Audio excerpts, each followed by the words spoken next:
কখন হবে কিভাবে হবে আমরা কেউ জানি না, আর এগুলো আমাদের হাতেও নেই। আমাদের হাতে শুধু আছে কাজ। আমাদের কাজটা আমাদের ধারাবাহিকভাবে যতটা সম্ভব করে যেতে হবে। তো hello friends, welcome back to my new study routine. তো চলো আমার গতকালের স্টাডি রুটিনটা তোমাদের সঙ্গে শেয়ার করি।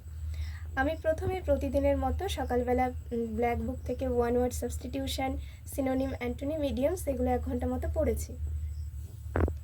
এরপর আমি কয়েক ঘন্টা মতো ব্রেক নিয়েছি। তারপর আমি 1 ঘন্টা গ্রামারের তরুণ গ্রোভার স্যারের ভিডিও থেকে আর্টিকেল চ্যাপ্টারটা সম্পূর্ণ ভিডিও দেখে খাতায় নোট করে কমপ্লিট করেছি। এরপর আমি রাত্রেবেলা 2 ঘন্টা কয়েকটা ম্যাথ সলভ করেছি আর 1 ঘন্টা মতো জিকে পড়েছি।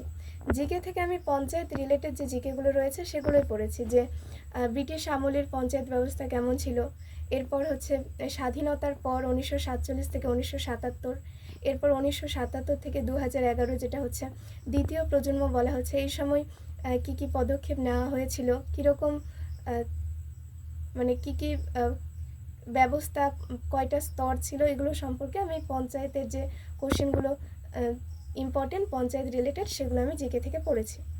তো এটাই ছিল আমার গতকালের স্টাডি রুটিন। তোমাদের যদি ভিডিওটা ভালো লাগে অবশ্যই একটা লাইক করে দিও, চ্যানেলটাকে সাবস্ক্রাইব করে আমার পাশে থেকো। আজকের জন্য এতটুকুই, আবার দেখা হচ্ছে নেক্সট ভিডিওয়।